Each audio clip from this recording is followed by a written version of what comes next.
Horas,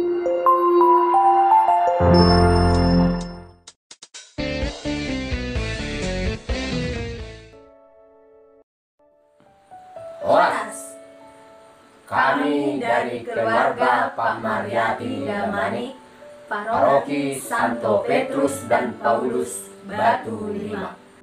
Di sini kami menceritakan kisah orang kaya yang bodoh yang tertulis pada Lukas 12 ayat 13 sampai 21.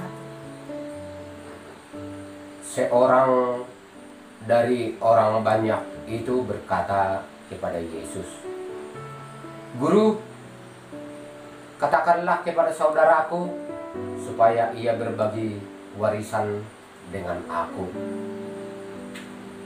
Tetapi Yesus berkata kepadanya, "Saudara, siapakah yang telah mengangkat aku menjadi hakim atau pengantara atas kamu?" Katanya lagi kepada mereka, "Berjaga-jagalah dan waspadalah terhadap segala ketamakan, sebab walaupun seorang berlimpah-limpah hartanya, tidaklah tergantung daripada kekayaannya itu." Kemudian ia mengatakan kepada mereka satu perumpamaan. Katanya, ada seorang kaya, tanahnya berlimpah-limpah hasilnya. Ia bertanya dalam hatinya, apakah yang harus aku perbuat?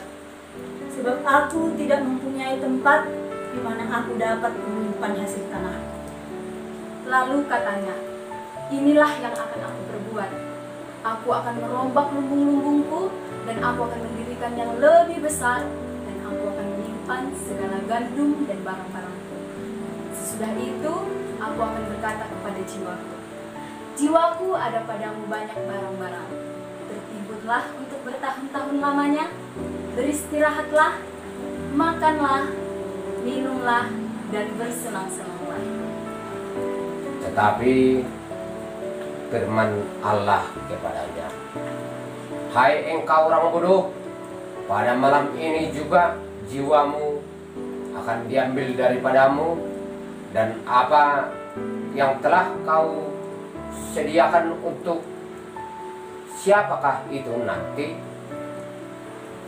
Demikianlah jadinya dengan orang yang mengumpulkan harta bagi dirinya sendiri, jikalau ia tidak kaya di hadapan Allah.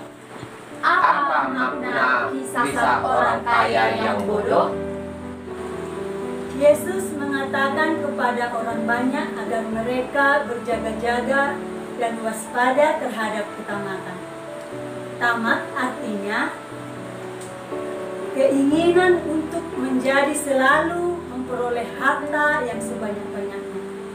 Yesus mengingatkan bahwa sekalipun berlimpah-limpah hartanya, hidup orang itu tidaklah tergantung pada kekayaannya itu. Maka Yesus mengisahkan orang kaya yang bodoh. Orang kaya ini disebut bodoh karena ia berupaya kaya secara jasmani, namun tidak kaya di hadapan Allah. Ia tidak melakukan sesuatu yang membuatnya kaya di hadapan Allah. Akibatnya, jiwa orang itu diambil daripadanya dan segala harta yang dikumpulkannya menjadi tiada artinya. Hendak agar kita kaya atau sejahtera secara jasmani dan rohani. Agar kita sejahtera secara jasmani, maka kita harus bekerja dengan baik, giat dan semangat. Agar kita sejahtera secara rohani, maka kita harus mengenal Tuhan, berelasi dengan baik dengannya, dan pada akhirnya melakukan segala kehendaknya dalam hidup sehari-hari. Kita harus menganggap keduanya sangat penting, yakni sejahtera secara jasmani dan rohani sama penting dan harus diseimbangkan. Mari berusaha agar kita sejahtera secara jasmani dan rohani. Demikian bisa orang kaya yang bodoh. Dia itu Pak Horas